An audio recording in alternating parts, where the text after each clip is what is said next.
소율이 문답으로 살아내다 시리즈 세 번째 시간입니다. 지난 2주간 우리는 사람의 주된 목적이 무엇인지 또 유일한 규칙인 성경이 무엇인지에 대해서 살펴보았습니다.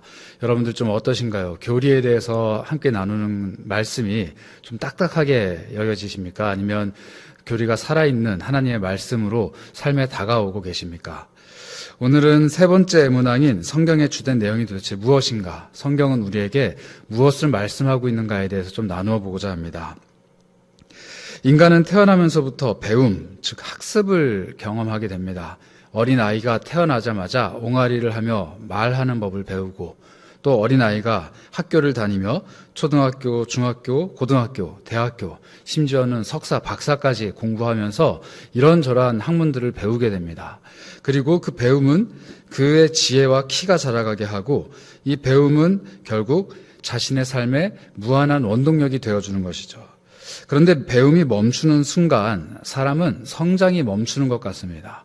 이 배움이 멈추는 순간 사람은 자라감이 멈춘다라는 것이죠. 사실 나이가 들어도 배움이 계속된다면 그는 오늘도 자라가고 있는 사람입니다. 70대, 80대 어르신들도 오늘 무언가를 배우고 오늘 나의 스스로에게 무언가를 주입한다면 그의 영혼은, 또 그의 육신은, 또 그의 지성은 자라간다라는 것이죠. 오늘 우리가 읽은 본문 또한 우리의 신앙에 배움이 있다라고 이야기를 합니다. 우리가 읽은 본문 14절인데요.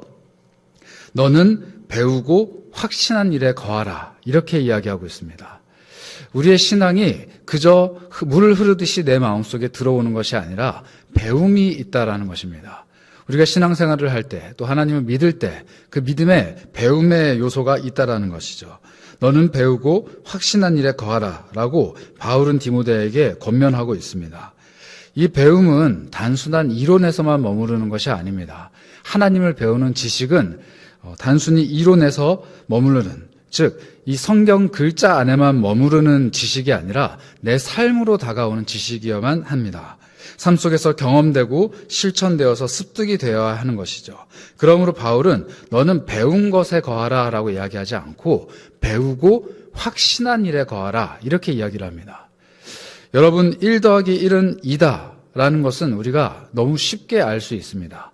그러나 100 더하기 100은 200이다 라는 것은 우리가 머릿속으로 연산은 하지만 실제로 100가지의 무언가를 놓고 또 100가지의 무언가를 더하여서 일일이 다 숫자를 세워보지 않더라도 우리는 확신할 수가 있습니다. 왜냐하면 이것은 내 머릿속에서 연산의 과정을 거쳐서 내가 확신하고 있는 일이기 때문입니다.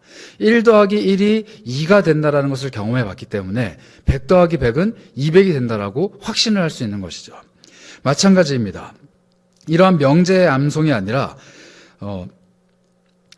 배움이 명제를 암송하는 것이 아니라 연필과 지우개를 손에 들고 이것은 2개다라고 확신을 할 수 있는 것처럼 우리의 신앙 또한 양손에 꽉 움켜진 채로 하나님의 말씀이 내 삶 속에서 실천이 될 때 확신을 누릴 수 있다는 것입니다. 우리가 신앙에 관하여 지식적으로 또 추상적으로 암송하는 것이 아니라 확신할 수 있는 비결은 바로 실천입니다. 이 배움, 신앙에 대한 배움을 삶 속에서 실천해 가고 말씀이 육신이 되어서 내 삶에 그대로 거하시며 그 말씀이 내 삶 속에서 실제로 현현해 갈 때, 그리고 그 말씀이 내 삶 속에서 실제로 이루어질 때 나는 그 말씀을 확신할 수 있다는 것이죠. 그러므로 우리는 말씀을 확신하기 위해서 삶 속에서 실천이 수반되는 배움을 실천해야만 합니다. 또 성경의 계명을 명제적으로 알고 있는 것이 아니라 그것이 실천하고 체득해내야만 한다는 것이죠. 이웃을 사랑해라 라는 그 명제를 그저 머릿속으로만 알고 있는 것이 아니라 실제로 이웃사랑을 실천할 때 그 이웃사랑을 실천하는 이에게 주시는 하나님의 복과 은혜를 누리며 그 명제가 내 삶에 드디어 배움과 확신으로 다가올 수 있다는 것입니다. 예수님께서도 제자들과 무리를 향해서 이렇게 외치셨습니다. 누가복음 6장 46절인데요. 너희는 나를 불러 주여 주여 하면서도 어찌하여 내가 말하는 것을 행하지 아니하느냐. 예수님의 질책입니다. 주님을 부르고 주님을 주여 주여라고 부르며 따라다닐지라도 그분의 말씀을 실천하지 않으면 아무 의미가 없다라는 것이죠. 이어서 누가복음 6장 48절과 49절은 이렇게 이야기합니다. 예수님의 말씀인데요. 집을 짓되 깊이 파고 주추를 반석 위에 놓은 사람과 같으니 큰 물이 나서 탕류가 그 집에 부딪히되 잘 지었기 때문에 능히 요동하지 못하게 하였거니와 듣고 행하지 아니하는 자는 주추 없이 흙 위에 집 지은 사람과 같으니 탕류가 부딪힘에 집이 곧 무너져 파괴됨이 심하니라 하시니라. 예수님의 질책이 이것이었습니다. 너희는 왜 나를 주여 주여라고 부르며 따르면서도 어찌하여 내가 말하는 것을 행하지 아니하느냐. 예수님의 말씀을 행동하는 사람은 그 집을, 주추를 반석 위에 놓은 사람, 즉 반석 위에 집을 지은 사람과 같다라고 말씀하십니다. 그러나 듣고도 행하지 아니하는 사람은 그 집을 모래 위에 지은 사람과 같다는 것이죠. 홍수가 나서 탕류가 그 집에 부딪힐 때 그 집이 흔들리고 넘어진다라는 것. 그 믿음이 흔들리고 넘어진다라는 것은 바로 행함이 없는 믿음이기 때문입니다. 예수님은 행함이 없는 믿음이 곧 무너져 파괴됨이 심하다 이렇게 말씀하십니다. 그러나 그 말씀을 듣고 행하는 믿음은 아무리 큰 탕류가 와서 그 집에 부딪히더라도 잘 지었기 때문에 능히 요동치지 않는다라고 말씀하십니다. 행동으로 실천하는 것은 우리의 배움이 깊이 뿌리 내리게 하는 힘이 됩니다. 행동으로 실천하는 것은 우리의 믿음이 확신을 갖게 만드는 힘이라는 것이죠. 그렇다면 이 배우고 확신하기 위해서 하나님의 교훈이 기록된 성경이 얼마나 중요한지 그 중요성은 이루 말할 수가 없을 것입니다. 이 소요리 문답은 성경의 주된 내용을 이렇게 문답으로 제시하고 있는데요. 소요리 문답 3문을 한번 읽어보도록 하겠습니다. 함께 읽겠습니다. 성경이 주로 가르치는 것은 무엇입니까? 세 번째 질문은 성경이 주로 가르치는 것은 무엇입니까? 라는 질문입니다. 이 성경책에는 너무나도 많은 가르침이 수록되어 있습니다. 때로는 우리에게 하나님을 찬양하는 법을, 예배하는 법을 가르치기도 하고 때로는 그리스도인들이 살아가는 삶의 방식을 가르치기도 합니다. 때로는 이웃을 사랑하는 법을, 때로는 이웃을 용서하는 법을, 또 때로는 하나님께 경배와 찬양을 올려드리는 법을 가르치기도 합니다. 이 수많은 가르침들 중에서 이 성경이 주로 내포하고 있는, 그리고 성경의 모든 가르침들이 일맥상통하게 이야기하고 있는 바가 무엇인가라는 질문입니다. 성경이 주로 가르치고 있는 것은 무엇입니까? 그리고 웨스터민스터 소요리 문답 제3답은 이렇게 대답을 합니다. 함께 읽어보겠습니다. 성경이 주로 가르치는 것은 사람이 하나님에 대하여 무엇을 믿어야만 하고 하나님이 사람에게 요구하시는 의무가 무엇인지에 관한 것입니다. 성경이 주로 가르치는 것은 두 가지입니다. 첫 번째는 사람이 하나님에 대해서 어떠한 것을, 무엇을 믿어야 하는지. 두 번째는 하나님께서 사람에게 무엇을 요구하시는지에 대해서 기록되어 있다. 이렇게 이야기합니다. 성경에 다양한 가르침이 있지만 성경의 주된 가르침은 사람이 하나님에 대해서 어떠한 것을 과연 믿어야 하는가. 그리고 또 하나는 사람에 대하여 하나님이 무엇을 요구하시는가. 이 두 가지가 담겨 있다는 것이죠. 먼저 하나씩 살펴보도록 하겠습니다. 하나님께 대하여 사람이 무엇을 믿어야만 하는가? 하나님에 대하여 사람이 어떠한 것을 믿어야만 하는가? 예수님은 이 믿어야 하는 것에 대해서 이렇게 선포하십니다. 마가복음 1장 15절인데요. 이르시되 때가 찼고 하나님의 나라가 가까이 왔으니 회개하고 무엇을 믿으라고요? 복음을 믿으라. 성경에는 믿으라라는 명령이 생각보다 그리 많지 않습니다. 그런데 예수님께서 아주 정확하게 말씀하십니다. 회개하고 복음을 믿으라. 이 성경은 우리에게 복음을 믿게 하는 하나님의 능력입니다. 이 복음이란 한마디로 정의하자면 예수 그리스도의 십자가라 말할 수 있습니다.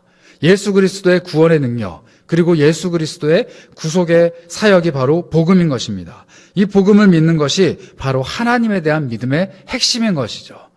하나님을 믿는다는 것은 여러 가지를 의미합니다. 그러나 가장 핵심적인 것은 그분이 우리를 사랑하시기에, 그리고 그분이 우리를 구원하시기 위해, 그리고 그분이 우리와 함께 영원토록 거하시기 위해 우리에게 자기의 아들 예수 그리스도를 보내어 주신 그 복음을 믿는 것이 성경이 우리에게 가르쳐주는 믿음의 핵심이라 말할 수 있는 것입니다. 그리고 사도행전 16장 31절은 이렇게 이야기합니다. 이르되 주 예수를 믿으라. 그리하면 너와 내 집이 구원을 받으리라. 주 예수를 믿으라 라고 이야기합니다. 예수님은 복음을 믿으라 말씀하셨고 사도들은 주 예수를 믿으라 이렇게 이야기하고 있습니다. 그러므로 우리는 복음과 주 예수가 동일한 의미로 사용되고 있음을 알 수 있는 것입니다. 이 복음이 곧 예수 그리스도이고 예수 그리스도가 곧 복음입니다. 이 복음이 예수 그리스도와 함께 우리 안에서 역사하게 되는 것이고 이 복음이 예수 그리스도를 통하여서 우리에게 다가오게 된 것이죠. 그러므로 주 예수를 믿으라라는 표현은 복음을 믿으라라는 표현과 같은 것이고 또 복음을 믿으라라는 것은 주 예수 그리스도를 믿으라라는 표현과 같은 것이라는 것입니다. 복음을 믿는다는 것은 예수 그리스도를 믿는 것과 동일한 것이라면 우리에게 구원을 주시는 유일한 이름, 그 예수 그리스도를 믿는 믿음이 바로 복음을 믿는 것이라는 것입니다. 성경이 말하고 있는 바, 우리가 하나님에 대하여 무엇을 믿어야 하는가? 그것은 바로 복음이라 이렇게 말할 수 있겠습니다. 두 번째로 하나님께서 사람에게 요구하시는 것은 무엇인가? 이 질문에 대한 답변은 바로 그분의 계명을 지키는 것이다. 이렇게 이야기할 수 있겠습니다. 이 구약 성경부터 신약 성경까지 수많은 계명들, 하나님께서 우리에게 말씀하신 바 수많은 이야기들을 우리는 다 읽고 마음에 새기며 지켜야만 합니다. 그런데 이 계명이 너무나도 많기 때문에 사실 버거운 것도 현실입니다. 그러한 현실적인 한계 앞에서 예수님은 이러한 답변을 내려주셨습니다. 마태복음 22장 37절부터 40절까지인데요. 예수께서 이르시되 내 마음을 다하고 목숨을 다하고 뜻을 다하여 주 너의 하나님을 사랑하라 하셨으니 이것이 크고 첫째 되는 계명이요 둘째도 그와 같으니 내 이웃을 내 자신과 같이 사랑하라 하셨으니 이 두 계명이 온 율법과 선지자의 강령이니라 이렇게 말씀하셨습니다. 이 구약 성경에 있는 수많은 계명들 중에서 과연 가장 큰 계명이 무엇입니까? 라고 묻는 그 질문 앞에 예수님은 가장 큰 계명이 있는데 두 가지가 있다. 이렇게 말씀하십니다. 첫 번째는 주 너의 하나님을 사랑하라. 이것이 가장 크고 첫째 되는 계명이요. 둘째도 그와 같으니, 즉 둘째가 우열이 있는 첫째와 둘째가 아니라 동일선상에 있는 첫째와 둘째, 서로 동급인 계명이라 이렇게 설명을 하시며 둘째는 내 이웃을 내 자신과 같이 사랑하라 이렇게 말씀하고 계십니다. 하나님을 사랑하고 이웃을 사랑하는 것, 이것이 바로 신구약 성경에 들어있는 하나님의 율법과 선지자의 강령이라 말할 수 있는 것이죠. 하나님을 사랑하고 이웃을 사랑하라는 이 계명이 우리가 지켜야만 하는 계명입니다. 그리고 요한복음 13장 34절은 여기에 한 가지 계명을 더합니다. 예수님의 말씀입니다. 새 계명을 너희에게 주노니 서로 사랑하라. 내가 너희를 사랑한 것 같이 너희도 서로 사랑하라. 동일한 사랑의 계명입니다. 그러나 하나님 사랑도 이웃 사랑도 아닌 제3의 사랑을 예수님이 말씀하십니다. 서로 사랑하라. 이 사랑은 제자와 제자 사이에 이루어지는 사랑입니다. 이 구절 바로 뒤에 어떠한 표현이 나오느냐?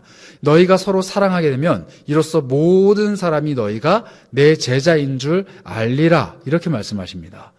제자와 제자가 서로 사랑할 때 그리고 그 제자들이 이웃을 사랑하며 하나님 사랑하는 계명을 지켜갈 때 비로소 모든 사람들이 우리가 제자인 것을 알게 된다는 것이죠. 그러니 하나님 사랑, 이웃 사랑 그리고 서로 사랑이라는 이 계명, 이 사랑의 계명이 온 율법과 선지자의 강령이자 예수님께서 우리에게 주신 새 계명입니다. 그리고 이 계명을 지키는 것이 바로 하나님께서 사람에게 요구하시는 그분의 계명이자 의무인 것이죠. 우리는 웨스트민스터 소요리 문답 산문의 해답을 이렇게 읽었습니다. 성경이 주로 가르치는 것은 사람이 하나님에 대하여 무엇을 믿어야만 하는가? 바로 복음과 예수 그리스도를 믿어야 한다는 것입니다. 그리고 하나님이 사람에게 요구하시는 의무가 무엇인가? 바로 하나님과 이웃과 서로 사랑하라라는 하나님의 계명을 지키는 것이죠. 복음을 믿고 계명을 지키는 것, 이것이야말로 바로 우리가 하나님의 뜻에 따라 합당하게 살아가는 것입니다. 그리고 성경은 이것을 위하여 많은 이야기를 담고 있습니다. 그러나 그 모든 이야기의 목적을 하나로 요약하자면 바로 구원이라 할 수 있겠습니다. 오늘 우리가 읽은 본문 15절인데요. 한번 함께 읽어보겠습니다. 우리가 읽은 본문 15절입니다. 또 어려서부터 성경을 알았나니 성경은 능히 너로 하여금 그리스도 예수 안에 있는 믿음으로 말미암아 구원에 이르는 지혜가 있게 하느니라. 아멘. 성경을 알고 있습니다. 성경은 능히 우리로 하여금 그리스도 예수 안에 있는 믿음으로 말미암아 구원에 이르는 지혜가 있게 한다. 이렇게 이야기합니다. 성경을 통해 우리가 믿음을 선물로 받습니다. 그리고 그 믿음은 우리를 구원으로 인도해 갑니다. 이 모든 지혜가 바로 성경에 들어있다라고 이야기하는 것이죠. 그러므로 성경은 즉 예수 그리스도, 복음을 믿는 믿음으로 구원에 이르게 하는 지혜가 담겨있는 보고 중의 보고이자 지혜 중의 지혜라 말할 수 있습니다. 성경을 배우면 배울수록 그 말씀을 삶에서 실천하면 실천할수록 우리의 믿음은 더 굳건해질 것입니다. 그리고 그 구원의 확신은 더더욱 강해질 것입니다. 구원을 믿는 믿음이 강해지는 것, 그리고 그 구원의 확신이 강해지는 것은 성경을 가까이 할 때에만 비로소 우리의 삶에 다가오는 복이자 큰 은혜입니다. 그러니 날마다 말씀 앞에 머물며 성경을 가까이 해만 하겠습니다. 큐티하며 성경을 통독하며 필사하며 암송하며 이 주님의 말씀이 나를 인도하시는 대로 이끌려가는 것, 이것이 바로 성경의 말씀에 인도하심을 받는 삶입니다. 그러나 이 말씀을 들음에서만 머무는 것이 아니라 이 말씀을 실천하고 삶에서 순종할 때 비로소 그 말씀이 살아있는 믿음이 되어서 살아있는 구원의 능력이 되어서 그리고 살아있는 복음이 되고 살아있는 예수 그리스도 그 자체가 되어서 우리 삶을 구원으로 인도해 갈 것입니다. 이렇게 성경의 말씀을 가까이 하고 이 말씀이 이끌고 가시는 대로 자신의 삶이 이끌려가는, 그리고 그 믿음 안에 거하는 저와 여러분이 되기를 축복합니다.